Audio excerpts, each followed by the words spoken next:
Japan backpedals on plan to phase out nuclear power.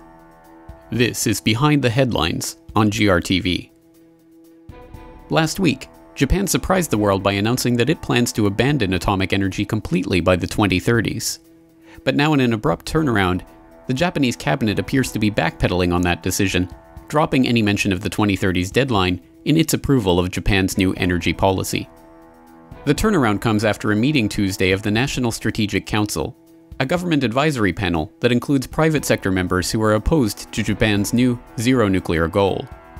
Two of those in attendance at the meeting included the president of the Japanese Trade Union Confederation, Nobuaki Koga, who questioned the government's plan to scrap nuclear power, and Yasuchika Hasegawa, chairman of the Japan Association of Corporate Executives, who called the no-nuke ambition strange. The original plan to phase out nuclear power by the 2030s was revealed just last Friday in a policy document entitled Revolutionary Energy and Environment Strategy. The result of a months-long review by a government advisory panel set up in the wake of the Fukushima nuclear crisis, the plan called for the government to stop greenlighting new nuclear reactor construction projects and to adhere to guidelines calling for existing reactors to be decommissioned after 40 years of operation. The announcement came as a surprise to many observers who had expected the government to announce a reduction in reliance on nuclear power, but not the complete elimination of nuclear energy. The policy is seen as a victory for the people of Japan, who have been engaging in loud, vocal protests outside of the Japanese government building and even the Prime Minister's office in a nuclear protest movement that has drawn hundreds of thousands onto the streets of Tokyo in the height of summer.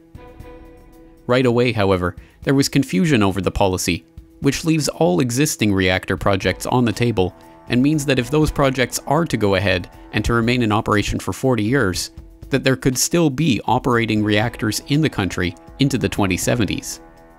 Now, the cabinet has dropped all mention of the 2040 timeframe for a nuclear-free Japan. Trade Minister Yukio Edano has attempted to clarify that the cabinet has authorized the policy and that the government plan will be based on the strategy, but there is no clear indication why the original timeline has been dropped from the strategy. Anti-nuclear groups have again taken to the streets, staging a protest Wednesday in front of the Prime Minister's official residence. They point out that the new policy is itself a deception, as it still allows for nuclear fuel reprocessing and fast breeder reactors in the country, despite the zero nuclear tagline that the government has given the strategy.